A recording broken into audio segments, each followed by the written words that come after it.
Welcome students. तो स्वागत है आप सभी का आज की क्लास में। और आज हम करेंगे 12.2 का क्वेश्चन नंबर 3। और ये क्वेश्चन नंबर 3 जो है बहुत इंपॉर्टेंट क्वेश्चन है। और क्वेश्चन क्या है हमारा, एक गुलाब जामुन कंटेन्स शुगर सिर्फ up to about 30% of its volume. Means एक गुलाब जामुन का जितना वॉल्यूम है उसमें 30% जो है वो शुगर सिर्फ है। So find approximately how much सिर्फ वुड बी फाउंड इन 45 सच गुलाब जामुन। अगर इस तरह के 45 गुलाब जामुन हो तो उनके अंदर कितना शुगर सिर्फ होगा। एंड जो गुलाब जामुन है वो किस शेप में है, cylindrical shape with two hemispherical ends with length 5 centimetre and diameter 2.8 centimetre. तो पहले तो हम समझते हैं, फिगर बना के फिगर हम ड्रॉ करते हैं। गुलाब जामुन का जो फिगर फिगर है वो किस शेप में है, एक सिलेंड्रिकल शेप है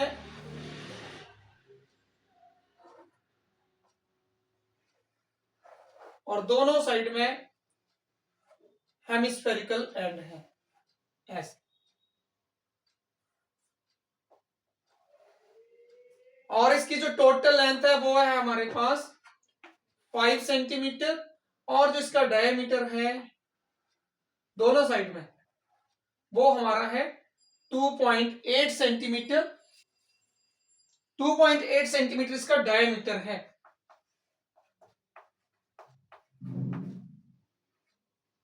तो रेडियस कितना होगा इसका 1.4। अगर ये रेडियस 1.4 है तो ये रेडियस इस साइड को भी ऐसे 1.4 होगा।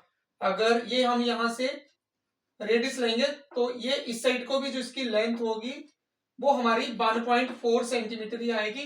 यहां पे भी जो लेंथ आए वो जो इसकी रेडियस रहेगा इस साइड को वो कितना रहेगा हमारे पास 1.4 सेंटीमीटर। पहले हम इजिली फिगर को समझते हैं।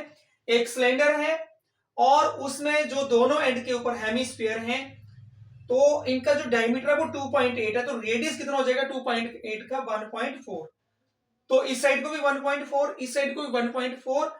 तो ये जो सिलेंड्रिकल पार्ट है उसकी लेंथ कितनी रहेगी हमारे पास, तो 5 में से 1.4 इधर से माइनस हो जाएगा, 1.4 इधर से माइनस हो जाएगा, टोटल 2.8 माइनस हो जाएगा। तो यहाँ पे कितना बचेगा हमारे पास 2.2 सेंटीमीटर जो कॉनिकल पार्ट की जो सिलेंड्रिकल पार्ट की यहाँ पे लेंथ है। अब इस तरह के 45 गुलाब जामुन है तो उसमें हमने पता करना है कि कितना शुगर सिरप है। अगर एक गुलाब जामुन में 30% शुगर सिरप हो तो 45 गुलाब जामुन में कितना शुगर सिरप होगा। तो हम पहले तो फाइंड आउट करेंगे 45 गुलाब जामुन का वॉल्यूम। तो यहां पे हम सीधा लिखेंगे here R is 2.2 upon 2 that is equal to 1.4 centimeter and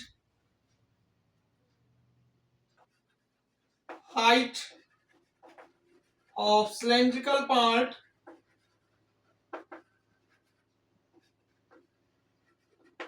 that is 5 minus 1.4 minus 1.4 that is equal to 2.2 centimetre.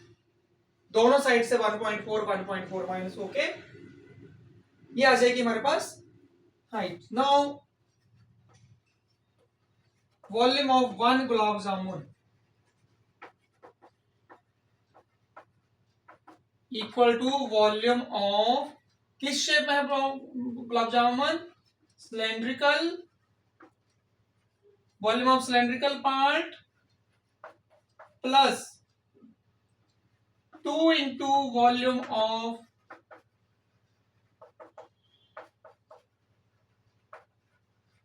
Hemispherical part.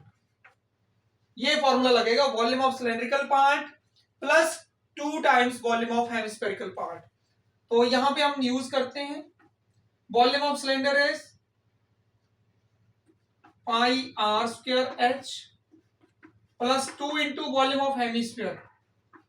Volume of hemisphere is 2/3 pi r cube. तो यहां से क्या कॉमन आ सकता है हमारे पास। अच्छा ये तो हो गया वॉल्यूम ऑफ वन गुलाब जामुन। मैं यहां पे साथ में हम यूज कर लिख देते हैं volume of 45 gulab jamun equal to 45 multiply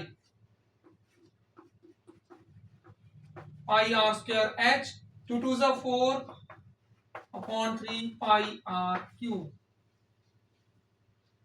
अब नेक्स्ट स्टेप में क्या चीज कॉमन है दोनों में? अगर हम कैलकुलेशन को और रिड्यूस करना चाहें, पाई कॉमन है, आर स्क्वायर, तो आर स्क्वायर यहां से भी निकल सकता है बाहर, तो आ जाएगा यहां पे पाई आर स्क्वायर, यहां से रह गया एच अंदर, यहां से रह गया 4/3 आर।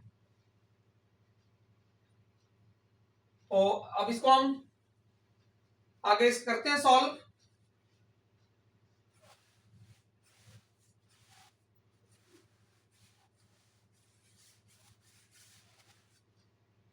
देखिए यहां पे आगे नेक्स्ट स्टेप में 45 pi are square, R is 1.4 into 1.4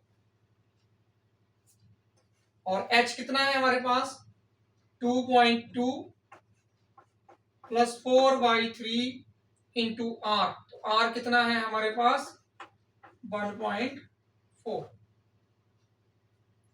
तो देखिए नेक्स्ट स्टेप में 7 2 जा 14, कितना आ गया हमारे पास 22, 14 2 जा 28, डेसिमल एक डिजिट यहां पे है, एक यहां पे है, तो टोटल हो गए 2, 2.2 1.4 into 4 that is 5.6, 14 4 जा 56। अभी नेक्स्ट स्टेप में देखिए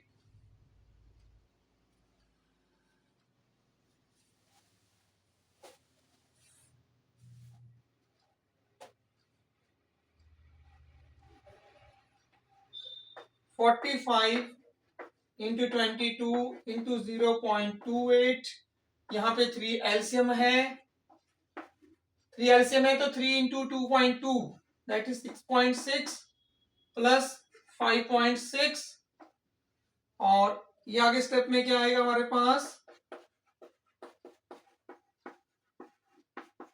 प्लस हो जाएगा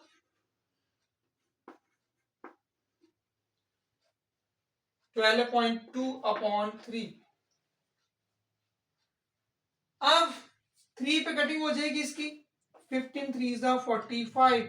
अब हमारे पास क्या रह गया यहाँ पे 15 इंटू 22 इंटू 0.28 इंटू 12.2। अब इनको मल्टीप्लाई करना है और फिर देखते हैं क्या आंसर आता है हमारे पास।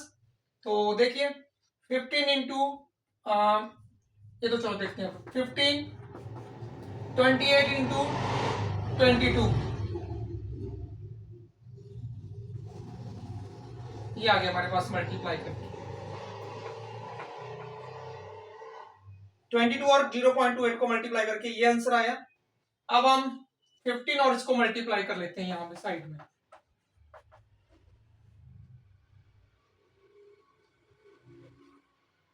फिफ्टीन 6 जा 90, 9 कैरी कर गया, 15 1 जा 15 और 9 24, 2 कैरी कर गया, 15 6 जा 90 और 2 92, तो यहां पे आया हमारे पास 92.40 मल्टीप्लाई 12.2 भी कर लेते हैं हम यहाँ पे, तो इसको मल्टीप्लाई करते हैं,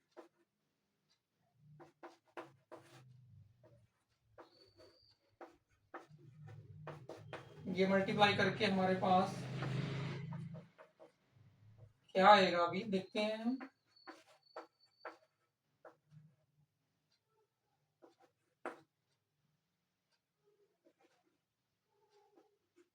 ये आया हमारे पास 1127280, तो डेसिमल आ जाएगा 2 और 1 3 डिजिट के आगे आ जाएगा यहाँ पे डेसिमल सेंटीमीटर क्यूब। अब इसमें निकालना है हमने वॉल्यूम ऑफ, क्वेश्चन क्या था हमारा फाइंड द हाउ मच सिर्फ, सो contains, a gulab jamun contains sugar syrup up to about 30% of its volume. So quantity of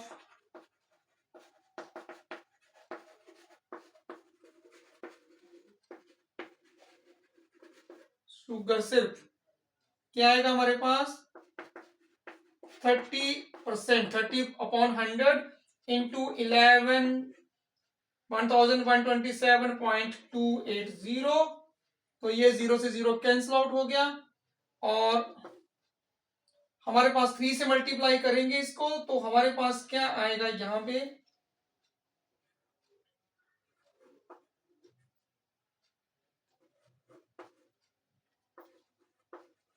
ये आएगा मल्टीप्लाई करके। अब डेसिमल कितने डिजिट के आ गए हैं 1 2 3 3 के आगे और एक जीरो नीचे भी है तो टोटल कितने हो जाएंगे डिजिट 4 1 2 3 4, तो ये आ गया यहाँ पे 338 के बाद यहाँ पे डेसिमल आ जाएगा